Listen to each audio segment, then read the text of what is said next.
안녕하세요. 중동한의원의 김범석 원장입니다. 오늘은 무지 외반증에 대해서 말씀드리도록 하겠습니다.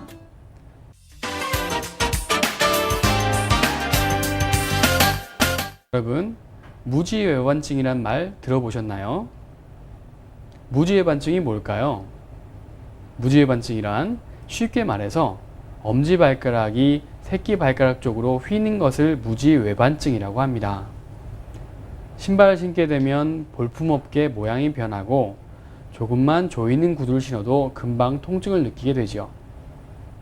예전에는 무지 외반증을 치료받아야 할 질환인지 모르는 분들이 많았고 치료 방법 또한 수술밖에는 없어서 신체적 결함으로만 여기고 사는 분들이 많았습니다.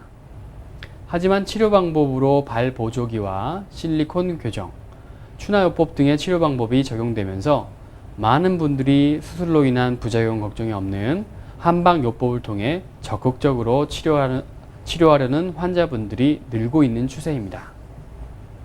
무지외반증의 원인으로 여러 가지 복합적이라고 할 수 있겠지만 가장 대표적인 것이 폭 좁은 하이힐을 오래 신는 생활 습관을 가진 여성에게서 가장 많이 발생하는 것으로 알려져 있습니다.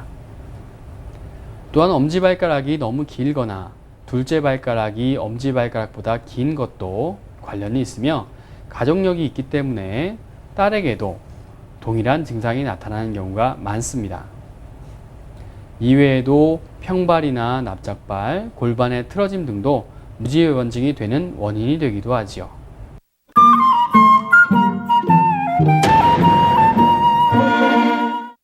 어려서부터 발에 잘 맞지 않는 신발을 신고 다니는 것이 나중에 나이가 들어서 발에 변형이 생기는 원인이 되기도 하는데요. 대부분의 어린이들의 신발이 발과 잘 맞는지를 눈여겨보지 않기 때문에 잘 모를 수도 있죠. 어린이들의 발은 유연하기 때문에 신발이 좀 작더라도 발이 신발 안에 잘 들어가는 편이어서 작은 신발을 신어야 발이 꽉 끼면서 잘 맞는다는 느낌이 들 수 있습니다. 이와 반대로 자기 발에 너무 큰 신발을 신는 것도 발의 성장에 나쁜 영향을 끼쳐서 발가락 변형의 원인이 될 수 있습니다.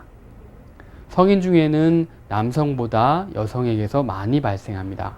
남성보다 여성에게 많이 생긴다는 것을 볼 때 그만큼 신발이 중요한 원인이 되겠죠. 또한 여자의 발이 남자의 발보다 더 유연한 것도 변형이 많이 발생하는 원인일 것입니다. 무지외반증의 원인으로 유전적 요인도 중요한 원인 중에 한 가지인데요.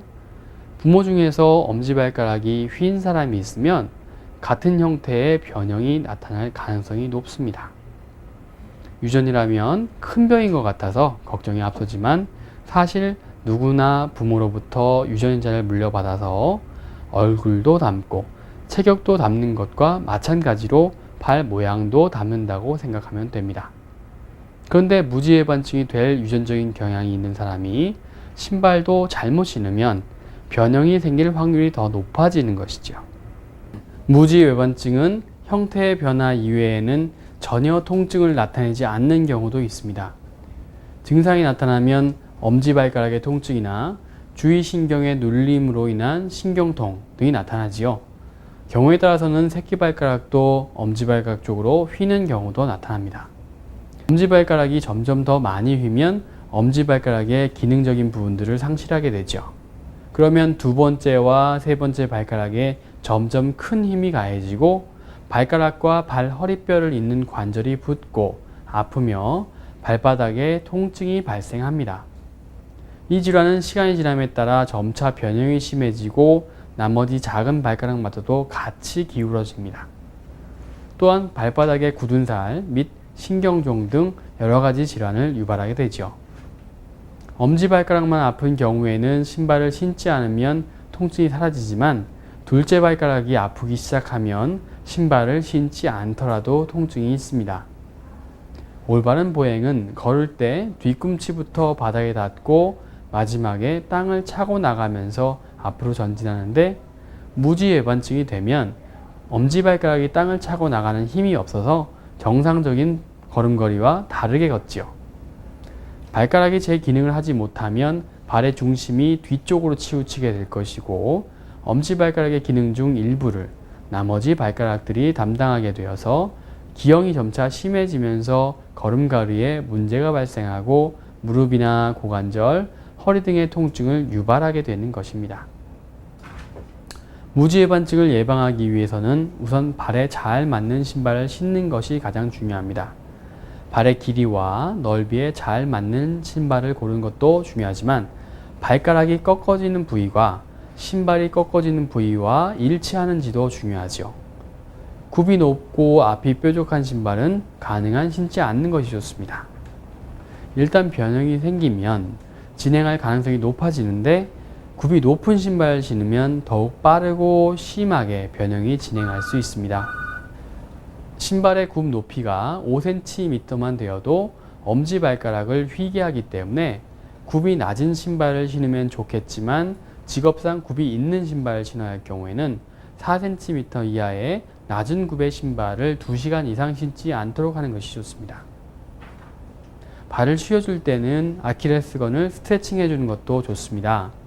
아킬레스건을 스트레칭하면 평발을 호전시키는 데도 좋고 엄지발가락의 변형이 악화되는 것을 방지하는 효과가 또 있죠. 무지해반증은 기형이 심해져서 무릎과 허리에도 통증을 유발시켜 균형을 무너뜨리기 때문에 반드시 조기 치료가 필요한 질환입니다. 그렇다면 무지해반증의 한방 치료 방법으로 어떤 것들이 있는지 알아볼까요? 우선 무지해반증의 원인을 자세보행 검사를 비롯한 체형 검사를 통해서 엄지발가락을 포함한 족부 전체에서 파악합니다.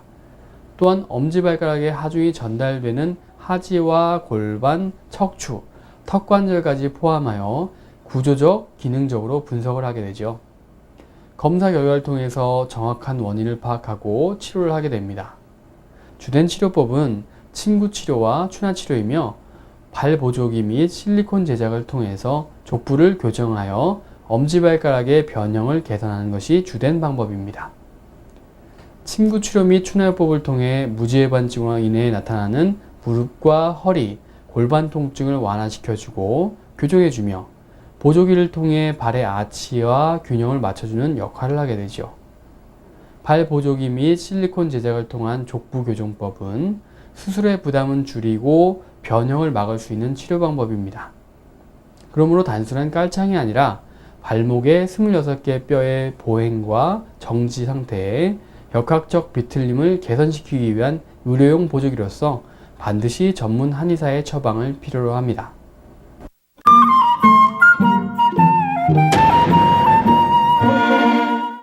예전의 수술 방법은 튀어나온 부분만 깎아주는 방법으로 수술 후 다시 재발하는 부작용 때문에 요새는 뼈를 끊어서 이동시키고 인대를 늘려주는 수술 방법으로 시술을 합니다.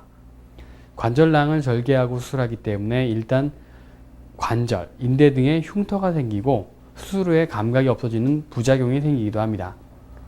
수술 후에 발바닥 부분에 통증이 생겨 보조기를 착용하여 아픈 부분이 많이 닿지 않도록 하기도 하고 증세가 호전되지 않으면 다시 재수술을 하기도 합니다.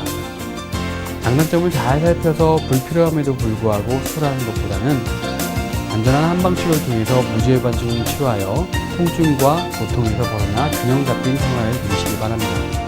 감사합니다.